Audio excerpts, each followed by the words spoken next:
Does your family follow this example? On this channel, I read scripture and then I talk about it. This is Ephesians chapter 6, verses 2 through 4, where there's a two-sided command as to how children should treat their parents and vice versa.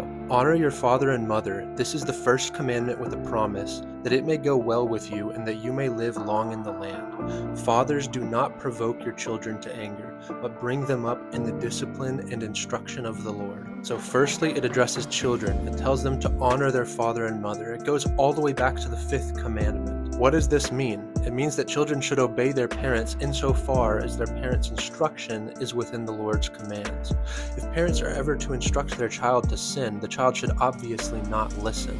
That is why they should obey their parents in the Lord. But in a healthy Christian family, the expectation is that parents are doing their very best to align any of their instruction and their commands with what God tells them to do. This should follow in the vein of where Paul says, imitate me as I imitate Christ. Even though Paul had so much leadership over the early church, he did not simply say, do as I say, whatever I say goes, y'all better listen to me. No, he said, imitate me as I imitate Christ. And any self-aware parent should say similar things to their child as their child grows in maturity. For the children, no matter how imperfect your parents might be, because all of them are, you are supposed to honor them. Show them love, forgiveness, and dignity despite their flaws. To put it simply, try to have a godly attitude towards your parents. But now let's discuss how parents should treat children, because this should not go undiscussed. Fathers, do not provoke your children to anger. It's a very simple command. Think of how God disciplines us. He's willing to do what is necessary in order to help us grow,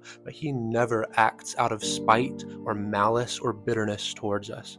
Yet many parents can struggle with doing that to their children. When children get on their nerves, when children disrespect them, of course the children are in the wrong many of the times, but that does not excuse rudeness back towards the child. You are an adult dealing with a child. Adults, I feel like, are naturally called to a higher standard because we know more, we've lived longer, we have more self-control, at least we should.